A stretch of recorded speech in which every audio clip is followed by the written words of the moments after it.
Cheers, producer. Cheers, sir. Music.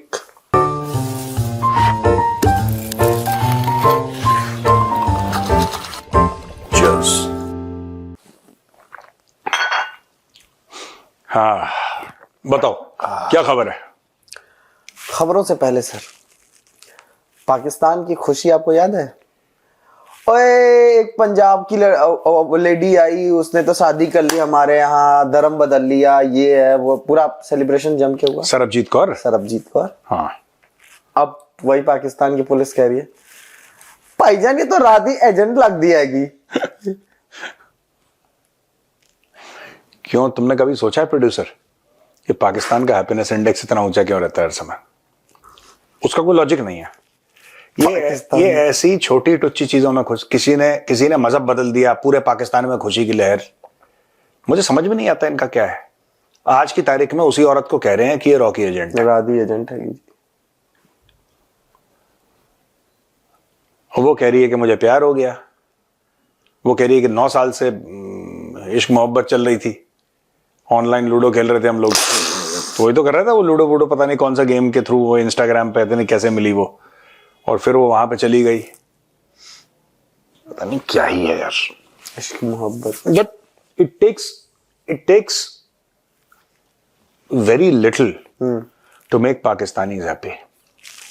पूरी दुनिया में अगर कोई अपना मजहब तब्दील करता है, it is a personal choice. In Pakistan, it becomes a matter of national celebration because there is nothing to celebrate in Pakistan. Pakistan में सब बेड़ा ही गर्क है. So you manufacture victories. अभी हम आगे चल के बात करेंगे. मैं आपको बताऊंगा किस तरीके से पाकिस्तानी ना, अगर कोई मौका निकलता है, किस तरीके से पाकिस्तान, देखो हैप्पीनेस इंडेक्स वाली बात है. एक अपनी खुशी, आप अपनी, बड़े बुजुर्ग कह गए कि छोटी छोटी चीजों में खुशियां ढूंढो अपनी, कहते हैं ना. पाकिस्तानियों ने बड़ा सीरियसली ले लिया. पाकिस्तानियों ने बड़ा सीरियसली लिया. कोई जा रहा है वहां पे, केले के छिलके में पैर मुंह के बल गिर गया, उसको दर्द हुआ, बाकी सब तो हंसे. Happiness index, overall average happiness index हो 10 लोगों में से एक के दांत टूटे, 9 खुश हो गए. एवरेज तो ऊपर चला गया यार. That is how Pakistan functions. Everybody is having fun 24/7. मस्त चल रहे हैं बिल्कुल एक लाइन में, हर चीज में खुश हो जाते हैं. अब देखो, सरबजीत कौर को कल तक सेलिब्रेट कर रहे थे पाकिस्तानी, आज उसको रॉ का एजेंट करार कर दिया. I like it. ये भी वही है, झटका दो जैसे इनको करंट का, तो I like it.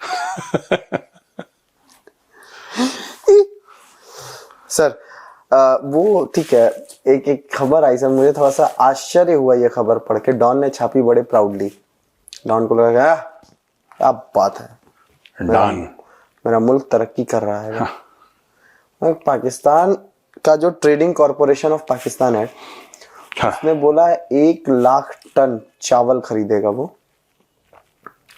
और वो बांग्लादेश को भेजेगा. It will supply to Bangladesh.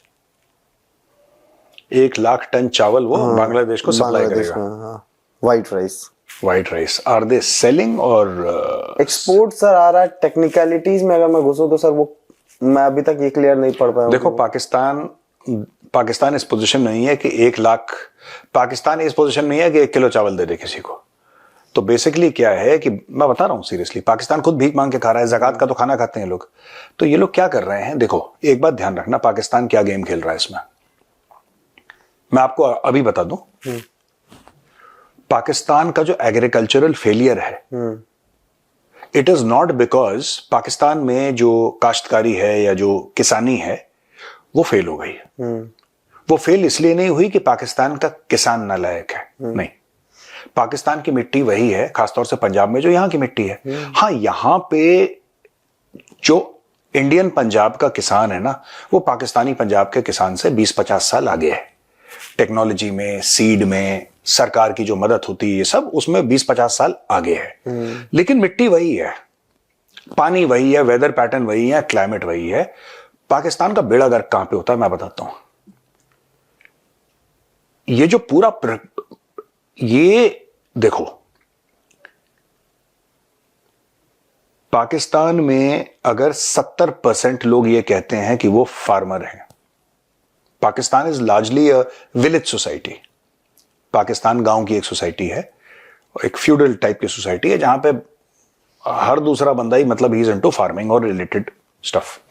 अब होता क्या है पाकिस्तान में कि इसके बावजूद पाकिस्तान जो है वो फूड ग्रेन इंपोर्ट करता है, और ये बड़े बड़े पॉलिटिशियंस, बड़े बड़े जर्नैल पाकिस्तान में, और पाकिस्तानियों अगर मैं गलत कह रहा हूं तो आप कमेंट्स में लिख के बोलना कि मेजर साहब ये आपकी गलत बयानी है, ठीक है? प्लीज मैं रिक्वेस्ट कर रहा हूं, जितने भी पाकिस्तानी देख रहे हैं इसको, दुबई में कहीं पे भी देख रहे हो, आप जरूर लिखना।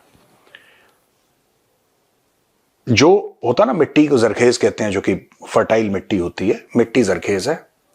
जो इंडियन पंजाब में पानी है वही है, जो इंडियन पंजाब की मिट्टी है वही है, everything is same.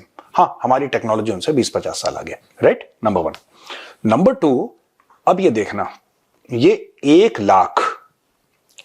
Lakh ton चावल खरीदेंगे एट अ सर्टेन प्राइस, एक प्राइस होगा, और इस 1 लाख टन को ये बेचेंगे बांग्लादेश को। इसमें इंश्योरेंस लगेगा, इसमें लॉजिस्टिक्स लगेंगे, और क्योंकि आप ऊपर से तो जा नहीं सकते, ऊपर तो पहाड़ है, आपको समुद्री रास्ते में जाना पड़ेगा, तो आप पूरा नीचे डाउन घूम के श्रीलंका से फिर ऊपर जाके आप 2-3-4 हजार किलोमीटर का आप फासला तय करेंगे, और जो भी 5,000 वॉट एवर द केस में भी, वॉट एवर जितना भी हजारों किलोमीटर का वो है पूरा, हाँ पूरा है, आपको ऊपर से नीचे जाना पड़ेगा, और ऊपर से नीचे, नीचे से ऊपर, फिर ऊपर जाके आप बांग्लादेश पहुंचेंगे, फिर उसके बाद वो उतारा जाएगा, फिर ट्रकों में सामने जाएगा, तो उस चावल का रेट जाएगा बढ़, ठीक है? पहले बगल से लेते थे बांग्लादेशी, अब इनको ईगो प्रॉब्लम आ गई, अब बोला हम पाकिस्तान से लेंगे, पाकिस्तान से आप ले लो। अब पाकिस्तान में 1 लाख, ये पाकिस्तान पहली बार नहीं कर रहा, ये ड्रामा पाकिस्तान कई बार कर चुका है। अब पाकिस्तान में क्या होगा कि चावल के रेट बढ़ जाएंगे। पूछो क्यों बढ़ जाएंगे? चावल के रेट इसलिए बढ़ जाएंगे पाकिस्तान में क्योंकि अपना जो चावल था इन्होंने 1 लाख टन भेज दिया वहां पे श्रीलंका, ये अपना माफ करना बांग्लादेश। एक बांग्लादेश पॉलिटिकल पॉइंट प्रूव करना चाहता है कि हम इंडिया पे डिपेंडेंट नहीं, हम पाकिस्तान से ले सकते हैं। बिल्कुल लो, आपका स्वागत है, you are very welcome, you must take. भाई आपके इस्लामिक ब्रदर है, मुसलमान भाई है, एक दूसरे के काम नहीं आएंगे तो किसके काम? अब 1 लाख टन का जो चावल है जो बांग्लादेश गया है, ये पाकिस्तान इंपोर्ट करेगा बाहर से। आप मुझसे लिख के ले लो, इसमें शरीफ खानदान, इसमें जरदारी खानदान, इसमें जर्नैल, ये सारे के सारे पाकिस्तान ये तो इसलिए पाकिस्तान में फूड्स का शॉर्टफॉल है, इसलिए नहीं कि पाकिस्तान का जो किसान है, जो काश्तकार है, जो खेतों में काम कर रहा है वो नालायक, ऐसी कोई बात नहीं, वो भी मेहनती है, वो भी मेहनती है, वो भी दिन रात अपना खून पसीना मट्टी में डाल रहा है। लेकिन पाकिस्तान का सिस्टम ऐसा है, पाकिस्तान का पूरा जो सिस्टम है, फूड की जो सप्लाई चेन है, वो इस तरीके से है। महाभारत में जैसे वो नहीं कहते थे कि जब कौरव और पांडव बैठे थे ना, तो शकुनी ने क्या करा कि वो जो चौपड़ खेलते थे उसमें जो डाइस जो थी ना, जो वो फिट कर दी उसने, राइट? तो पांडव जैसे भी फेंकते थे जीतते कौरव ही थे, क्योंकि चीटिंग करी थी शकुनी ने, यही तो स्टोरी है। तो पाकिस्तानी आवाम की भी किस्मत ऐसी ही है, the dice are loaded against them. Pakistani किसान खासतौर से अपने सर के बल खड़ा हो जाए, सर के बल खड़ा हो जाए, वो दिन में 24 घंटे मेहनत करे, एक पल ना सोए, बस काम करता रहे जब तक वो कलैप्स करके जमीन पे ना गिर जाए, तभी भी पाकिस्तान में शॉर्टेज होगा। क्योंकि ये शॉर्टेज जो है पाकिस्तान में फूड का, मैं फूड ग्रेन्स की बात कर रहा हूं स्पेसिफिकली, फूड ग्रेन का शॉर्टेज पाकिस्तान में आर्टिफिशियली क्रिएटेड है। आप समझ रहे हैं? हाँ। ये पहले कर चुका है पाकिस्तान। पहले पाकिस्तान फूड एक्सपोर्ट करेगा, ये एक्सपोर्ट ही तो कर रहा है बांग्लादेश को, पाकिस्तान करेगा फूड एक्सपोर्ट। जब पाकिस्तान फूड एक्सपोर्ट करेगा उसमें कोई पैसे कमाएगा, फिर पाकिस्तान, अब वो शॉर्टफॉल है फूड, जब आप पाकिस्तान की पूरी किटी में से 1 लाख टन चावल कम हो गया, तो इसका मतलब डिमांड एंड सप्लाई में गैप हो गई, नहीं हो गई? एकदम होगी। डिमांड एंड सप्लाई में गैप हो गई। जब डिमांड एंड सप्लाई में गैप हो गई तो चावल का दाम बढ़ा, क्योंकि डिमांड तो उतनी है, सप्लाई कम हो गई 1 लाख टन से। अब उस 1 लाख टन की पूर्ति कैसे होगी? पाकिस्तान इसी चीज को कहीं से इंपोर्ट करेगा, फिर इसमें शरीफ और जरदारी अपना हिस्सा मारेंगे, कोई कोर कमांडर अपना हिस्सा मारेगा। ये पाकिस्तान में चलता चला है। अगर ये तमीज से अपना काम करे ना पाकिस्तानी, अगर पाकिस्तानी सरकार, पाकिस्तानी फौज तमीज से काम करे, Pakistan can become a food grain sufficient country. मैं बता रहा हूं सीरियसली। मेंटली इनसफिशिएंट कंट्री को फूड ग्रेन सफिशिएंट क्या पता नहीं। नहीं, ये पाकिस्तान में जो देखो हम हर रोज ट्रोल करते हैं पाकिस्तान को, ये बहुत फैक्चुअली है सर। आप ये आप बोल रहे हैं ना, तो मुझे एक चीज याद आ रही है अभी चावल के प्रोडक्शन मतलब चावलों की खेती पूरी हुई है, अभी खेतों से चावल धान कट के उनका कटाई वटाई हुई है, अभी ये आए हैं। अब ये इन्होंने जो ये दिया है, इन्होंने बोला कि 21 दिन में आप टेंडर भरिए और अगले 45 दिनों में चावल अवेलेबल करवा दीजिए। यानी कि लंबा प्रोसेस भी नहीं है कि आप अगली फसल का इंतजार कर रहे हैं, आप कह रहे हैं जो अभी काट के लेकर कहां की बात कर रहे हो? पाकिस्तान की बात कर रहा हूं। हाँ, क्योंकि सीजन तो यही है चावलों का। आपने जो अपनी फसल उगाई, आप 10 किलो आटा लेके आ रहे हो अपने घर में, तो आप ये प्लान कर रहे हो कि अगले 10 दिन या अगले 1 महीने ये 10 किलो आटा मेरे घर में चलेगा। अचानक से आपके घर पे कोई ऐसा है भैया मुझे 5 किलो आटा चाहिए, तो आपका तो पूरा दिक्कत होगी, क्योंकि आपने तो प्लान 10 किलो का 1 महीने के लिए किया था। तो जो चावल 1 लाख टन है जो इन्होंने उगाए होंगे पाकिस्तानियों ने, पाकिस्तानी किसानों ने, वो तो अभी अपने खर्चे के हिसाब से, अपने यूज के भाई हिसाब साहब सिंपल सी बात है, ये चावल इंपोर्ट करेंगे, ठीक है, ये चावल इंपोर्ट करेंगे, ये मनमर्जी के रेट पे इंपोर्ट करेंगे, कुछ चंद खानदान उसको इंपोर्ट करेंगे, उसमें फौजी खानदान होंगे, उसमें जजों के खानदान होंगे, उसमें कोई बड़े बड़े जो सनतकार हैं, इन्वेस्टर्स हैं, बड़े बड़े जो कैपिटलिस्ट हैं, उनके खानदान हैं। They will make a killing. ये तो किसी को, अच्छा आम पाकिस्तानी, क्योंकि आम पाकिस्तानी का दिमाग इन्होंने ऐसे फिक्स कर रखा है, फिट कर रखा है, वो सोच रहा है कि ते साढ़े ते मुसलमान पर आए, वो इस्लाम के चक्कर में फंसा हुआ है। ये जो चावल की खरीद फरोख्त कर रहे हैं, खरीद फरोख्त, ये लोग, इनका इस्लाम से कोई लेना देना नहीं है, ये अलग लेवल पे खेल रहे हैं।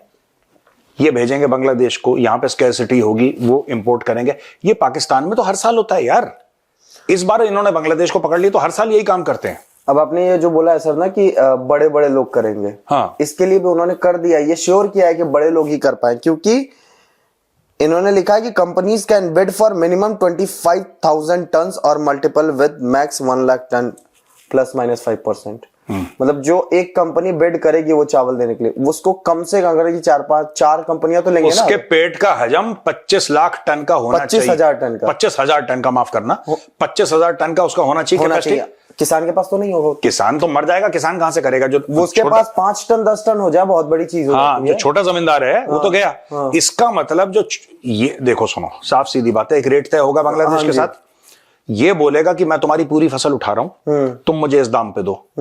ये किसान को दबाएगा, किसान आधे दामों पे इसको चावल बेचेगा, ये वहां से पैसा खाएगा, वहां से पैसा खाएगा। किसान टू वडेरे, वडेरे टू नॉट किसान टू वडेरा, मैं कह रहा हूं डायरेक्टली वडेरे से भी खरीद रहा है वो, डायरेक्टली वो बड़े जमींदार से, छोटा जमींदार है, बड़ा जमींदार है, वो, इनका साइकिल सिंपल है। देखो, ये जाएगा किसान के पास कि तेरी पूरी फसल मैं खरीद रहा हूं, किसान खुश, भाई उसकी फसल कट रही है, सारा बंदा खरीद रहा है, लेकिन मैं इस रेट पे खरीदूंगा, ठीक है। उसने उठाया, कम रेट पे नेगोशिएट करा, कम रेट पे, वहां पे पैसा कमाएगा, फिर बांग्लादेश में जाके एक सर्टेन रेट पे बेचेगा। सर्टेन रेट पे बेचने के बाद सरकार का जो टैक्स का फायदा उठाएगा, वो टैक्स जो पाकिस्तान में बहुत कम लोग देते हैं। सो अच्छा, because he is exporting, they expect to it is not that कि Bangladesh will pay in takas and Pakistan will accept in takas, Bangladesh will have to pay in dollars. यही है सर, है ना। तो डॉलर और रुपी के बीच में जो गैप है, डॉलर टका में, उसमें ये लोग खेलेंगे, ये करेंसी में खेलेंगे। उसके बाद ये जब आएगा तो सेम पीपल जो आज की तारीख में पाकिस्तानी एक्सपोर्ट कर रहे हैं, यही लोग कल ईरान से और दाएं बाएं से ये लोग इंपोर्ट करेंगे, चावल लेंगे। भाई साहब ये बहुत गवर्नमेंट टू गवर्नमेंट डील, हाँ, ये बहुत बड़ा खेल है पाकिस्तान में, और हर साल ये खेल खेला जाता है। इसीलिए वहां पे जो आटे की लाइनें लगती है ना, आटे की लाइनें इसलिए नहीं लगती क्योंकि पाकिस्तानी किसान गधा है, इसलिए लगती हैं क्योंकि पाकिस्तान में हुक्मरान चोर है, पाकिस्तानी अशराफिया चोर है, पूरा ऊपर से पूरा सड़ा है पूरा, ये बात है। और बताओ, सवेरे से हमारी बात एग्रीकल्चर पे हो रही है, क्यों? अच्छा, हाँ, फ्रीडम फाइटर्स ने बढ़िया एकदम, आज सवेरे सवेरे जो पहली चाय पी थी वो एग्रीकल्चर के ऊपर ही, हमारी केबिन में बैठ के हम लोग तब से लगे हुए एग्रीकल्चर के ऊपर है। Creation of new cities, Noida, greater Noida west, greater Noida, new Noida, Jewar. अब पाकिस्तान, बांग्लादेश में बिरयानी महंगी हो जाएगी सर। चलो कोई बात नहीं, होने दो। चलो और बताओ सर। एक सर सिंध के लीडर हैं, हाँ, chairman of Jeay Sindh Muttahida Mahaz, Jeay Sindh, JSMM, Jeay Sindh, अच्छा जीए सिंध, हाँ, जीए सिंध मुत्ताहिदा महाज, हाँ, शाफी बुरफत। हाँ हाँ, आई नो शफी बुरफत। हाँ, वो बाहर रहते हैं, वो इधर नहीं रहते। हाँ, मैं कुछ बोलूंगा नहीं इस पे। उन्होंने जो कल राजनाथ सिंह ने सर ने स्टेटमेंट दिया था ना कि इंडिया में शामिल हो सकता है सिंध, वो कह रहा नहीं, बात भाई साहब अच्छी बात की आप। भैया ऐसा है कि Shafi Burfat is a good man with good intentions, but जैसे मैंने कल बोला ना, ये डूएबल नहीं है यार इंडिया के लिए। क्यों डूएबल नहीं है? क्योंकि आप ये देखो ना यार, आप पीओके मैनेज कर सकते हो, पीओके की आबादी बहुत कम है, गिलगिट बाल्टिस्तान की आबादी तो और कम है, वो आप मैनेज कर सकते हो। जो भी पाकिस्तानी पंजाब से सेटल हुए पीओके में, उनको वापस भगा सकते हो आप। कुछ लाख हैं। मुझे ऐसा लगता है सर, आपको इंटरप्ट कर रहा हूँ, ये जो पंजाबी आके पीओके में और गिलगित बाल्टिस्तान में सेटअप हुए हैं, वो एक इंटेंशन से हुए हैं कि आज या कल तो पाकिस्तान ये पीओके वाला हिस्सा भारत अपना वापस ले ही लेगा, तो हमें मिल जाएगी इंडियन सिटीजनशिप, कम से कम लाइफस्टाइल ठीक हो जाएगी, ठीक ठाक खाने को। नहीं, ऐसा नहीं है। एक्चुअली क्या था कि सॉरी, एक मैं ज्यादा लंबा नहीं करूंगा इसमें, लेकिन एक बात बताता हूँ। एक ऑर्गेनाइजेशन हुआ करती थी, टेरर ऑर्गेनाइजेशन, जिसका नाम था JKLF, Jammu Kashmir liberation front, ये वाला। हाँ, ये JKLF हुआ करता था। तो JKLF ने बोला कि कश्मीर को भारत से आजादी चाहिए। तो पाकिस्तान ने बड़ा बोला कि ये तो बहुत अच्छी बात है, पैसे लो, ये लो, ये लो, ये लो।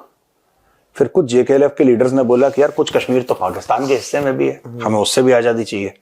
तो ISI ने फिर एक एक करके इनको मारना शुरू करा, टपक टपक टपक सबको।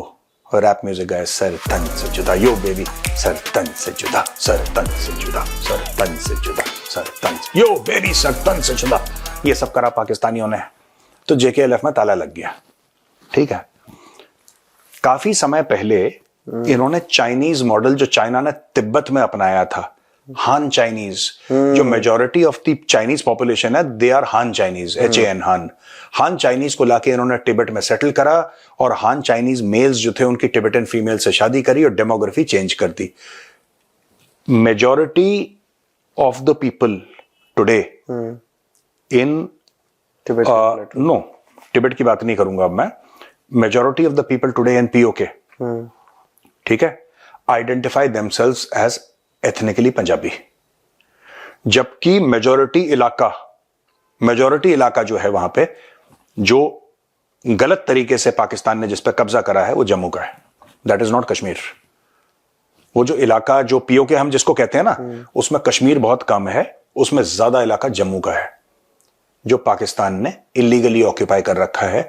और वहां पे इतने लोग सेटल, वो जो कल्चर था, डोगरा कल्चर या जो पहाड़ी कल्चर था, गुर्जर्स, हाँ, गुज्जर हो गए, बकरवाल हो गए और डोगरे हो गए, वैसे भी जो भी मतलब वहां के जो लोग थे, कम्युनिटीज थी वहां पे, वो बहुत डाइल्यूट हो गई हैं। अब सिर्फ मुजफ्फराबाद में कुछ खानदान आपको मिलेंगे जो कश्मीरी बोलते हैं प्योर, ये रिश्ता और गुश्ताब और तबक मांस खाने वाले। बाकी सारा मामला करे, everybody there is speaking Punjabi. Why? Because people from Lahore, उन्होंने एक्स सर्विसमैन जो थे ना, उनके एक्स सर्विसमैन को बोला कि इतनी जमीन तुम्हारी, इतनी जमीन तुम्हारी, जितने रिटायर हो गए जमीन तुम्हारी, उनको हथियार के लाइसेंस दिए, हथियार दिए, पैसा दिया, बोला ये तुम्हारी जमीन है, इसको भगाओ, इस कश्मीरी को भगाओ यहाँ से, ये इलाका, ये डोगरी जबान बोलता है, इसको भगाओ यहाँ से और इसकी जगह ये दे दो। तो वहां पे पूरे के पूरे हजारों लाखों की तादाद में एक्स सर्विसमैन आपने, ओरिजिनली पंजाब के जो थे, अब गरीब घर से हैं, जमीन है नहीं उसके पास, फौज में चला गया, रिटायर हो गया, उसको दे दिया आपने 5 एकड़ जमीन, वहां पे तो 2 एकड़ 3 एकड़ जमीन दे दी, वो अपनी खेती कर रहा है, या जो भी अपना गुजर बसर कर रहा है, उसको पेंशन मिल रही है, वहां पे जाके उसके बच्चे हो गए, बच्चे भी वहीं पे जमीन वमीन लेके सेटल हो गए, उनकी आबादी। ये चाइनीज ने भी यही काम करा तिब्बत में ना, तो वही exactly the same thing Pakistanis have done in POK। और बताओ सर, एक डेलीगेशन गया है lieutenant general Shakir Ullah Khattak, chairman of heavy industries Taxila, Pakistan की जो है। एक पाकिस्तान का जनरल होता था अली कुली खान खटक, अली कुली खान खटक एक जमाने में उसका नाम था जनरल अली कुली खान खटक। कभी सुनाएंगे उसकी स्टोरी तुम्हें। सो सर, वो बांग्लादेश गया है सर, उसने चीफ ऑफ आर्मी स्टाफ से मिला, वकारुज्जमान से मुलाकात की है, और कह रहे हैं कि ये लोग प्रोडक्शन के प्लान कर रहे हैं बांग्लादेश में, मिलिट्री प्रोडक्शन का। पहले जब मुझे लगा हैवी इंडस्ट्रीज टेक्सटाइल है, तो मेरे दिमाग में यह है कि गीले डाइपर्स वाले हैं, but they are the people जो कह रहे हैं आर्मर और ये सारी चीजें देखो बताते हैं। आपने देखा हर हफ्ते पाकिस्तानी डेलीगेशन विजिट कर रहा है। हाँ हाँ, वही मेरा था। मैं आपको बताता हूं ये कोई चक्कर नहीं है। बेसिकली क्या है, इलेक्शन आ रहे हैं, बांग्लादेश में इलेक्शन आ रहे हैं। बांग्लादेशी डीप स्टेट जो भी है वहां पे, the military setup, the Jamaat-e Islami setup, they are using Pakistan as a counterweight. क्यों? क्योंकि इन लोगों के मन में यह बात थी कि शेख हसीना इंडिया के बड़ी क्लोज थी, तो जाहिर सी बात है जो शेख हसीना के ओपोनेंट्स होंगे वो पाकिस्तान के क्लोज होंगे। They see India and Pakistan as natural enemies, which is true, which I also believe we are natural enemies. ये सिंपल सी ये बात है, ये इलेक्शन तक ही चलेगी, उसके बाद ठंडी। मैं ये नहीं कह रहा इलेक्शन के बाद कोई पाकिस्तानी बांग्लादेश नहीं जाएगा, मैं ये नहीं कह रहा। इलेक्शन के बाद ये सब ठंडा पड़ जाएगा। पाकिस्तानियों को भी पता है ये ड्रामा चल रहा है, बांग्लादेशी जानबूझ के ड्रामा कर रहे हैं। और जिस दिन इलेक्शन होगा आप देखोगे जहां पे 10 विजिट हो रही थी वो 2 या 3 रह जाएंगी, 7 कम हो जाएंगी अपने आप। आज की तारीख में क्यों चल रहा है ये? आज की तारीख में इसलिए चल रहा है because the government of Bangladesh is not accountable to anybody because they are not elected by anybody. Mohammad Yunus है, मोहम्मद यूनुस को किसने इलेक्ट करा? He does not have a constituency, he is not accountable to anybody. Point है। हाँ, तो वो अपना रूल प्रोलॉन्ग कर रहा है और वो ये चाह रहा है मोहम्मद यूनुस कि अगर मैं हटूं, देखो सिंपल सी बात है, और ये बात ज्यादातर मुस्लिम कंट्रीज में who lie to themselves and say that we are a democracy, for example Pakistan वो भी झूठ बोलता है, बांग्लादेश वो भी झूठ बोलता है, ये ज्यादातर मुस्लिम कंट्रीज में यही होता है। उसको पता है कि उसको एक ना एक दिन कुर्सी से हटना है, ये उसको क्लियर हो गया, ठीक है। अब वो ऐसा करेगा कि अगले चुनाव में अपना पूरा पावर यूज करके अपने किसी चेले को who is loyal to him, जो ये माने कि साहब मोहम्मद यूनुस साहब थे, अगर वो मेरी मदद ना करते तो मैं प्रधानमंत्री नहीं बन पाता या बन पाती। अपने चेले को बैठा दिया। तो पहले आप डायरेक्ट राज कर रहे थे, अब आप इनडायरेक्ट राज करेंगे। ये तो यही करेगा। और इसके सबसे स्ट्रॉन्ग सपोर्टर है जमाते इस्लामी, और जमाते इस्लामी वाले कहीं में भी, पूरी दुनिया में कहीं पे भी हो, ठीक है, वो आपस, एक तो बांग्लादेश के Jamaat-e Islami they are hard, even during 71 Jamaat-e Islami were hardcore supporters of Pakistan. They were the one now जो आइडेंटिफाई करवा रहे थे। वो जमाते इस्लामी आइडेंटिफिकेशन वाला जो था, इंटेलेक्चुअल्स को मारो, बंगाली इंटेलेक्चुअल्स को, दैट वाज बेसिकली जमाते इस्लामी। तो जमाते इस्लामी कभी बांग्लादेश के लिए नहीं रही, उनका एजेंडा लार्जर इस्लामिक एजेंडा है, उनके एजेंडा में पाकिस्तान फिट आता है। यही जमाते इस्लामी पाकिस्तान का भी हाल है, ठीक है। और मुझे तो ऐसा लगता है कि डिटेल्ड एक पार्लियामेंट में पेपर प्रेजेंट होना चाहिए भारत के अबाउट जमाते इस्लामी इंडिया। इनके ऊपर भी डिटेल्ड एक पेपर, व्हाइट पेपर प्रेजेंट होना चाहिए पार्लियामेंट में, जमाते इस्लामी इंडिया की क्या हरकतें। लेट्स फाइंड आउट, देखें। अब सबसे बड़ी बात क्या है? सबसे बड़ी बात यह है कि यह काम चलता रहेगा। मोहम्मद यूनुस ये टेम्परेचर बढ़ाता रहेगा। अभी और विजिट्स होंगी अभी, और इनको भी पता है कि पाकिस्तान के पास 2 रुपए नहीं है फैक्ट्री खोलने के लिए, ये अपनी फैक्ट्री चला नहीं पा रहे। जितना भी फॉरेन इन्वेस्टमेंट था पाकिस्तान में, सारे इन्वेस्टर भाग रहे हैं, नहीं भाग रहे, सारे इन्वेस्टर भाग रहे हैं, सब कोई पाकिस्तान से भाग रहा है। इसका मतलब पाकिस्तान में इंडस्ट्रियलाइजेशन ठप हो गया। चाइनीज भाग गए, चाइना पाकिस्तान इकोनॉमिक कॉरिडोर ठप हो गई। जितने भी मल्टीनेशनल कंपनी है सब पाकिस्तान में, ये बांग्लादेश में बना क्या रहे हैं? ये एक बात बताओ मुझे, टेल मी समथिंग। जो मुल्क के सनतकार, जो मुल्क का इन्वेस्टर अपने खुद मुल्क में इन्वेस्ट नहीं कर रहा, वो बांग्लादेश में क्यों करेगा इन्वेस्ट? अगर उसके पास लाखों करोड़ों रुपए हैं, वो दुबई में करेगा इन्वेस्ट। जहां तक ये हैवी वेपनरी की, हैवी मशीनरी की बात कर रहे हैं, ठीक है ना, टैंक टूंक अपने बनाने के, ये जो इन्वेस्टमेंट है कहां से आ रहा है? चाइना से आ रहा है। चाइना करेगा, लेकिन चाइना एक लेवल तक करेगा। ये भी पाकिस्तानी ना इस टाइप के हैं कि जैसे किसी के घर में बैठ गए और अब बोल रहे हैं सब खाएंगे तो तरस खा के हमें भी एक रोटी दे ही देंगे तो हमारा काम चल जाएगा। ये एक नॉर्मल पाकिस्तानी का माइंडसेट है, ठीक है, कि जब चाइना रोटी खाएगा तो एक बोटी हमारी ओर फेंक देगा, उससे हमारा पेट भर जाएगा। That is how. भाई आप जो कर रहे हो, ये कह रहे हैं अब वहां पे माना कि फैक्ट्री को चलाने के लिए $100 मिलियन चाहिए, पूरी फैक्ट्री को बनाने के लिए, ये पैसे कहां से आएंगे? चाइना देगा। एक लेवल तक चाइना देगा, एक लेवल तक चाइना ने पाकिस्तान को सपोर्ट करा, एक लेवल तक चाइना ने चाइना पाकिस्तान इकोनॉमिक कॉरिडोर में पैसा डाला, अब उसने डालना बंद कर दिया। Pakistan is not a viable business location. Agree.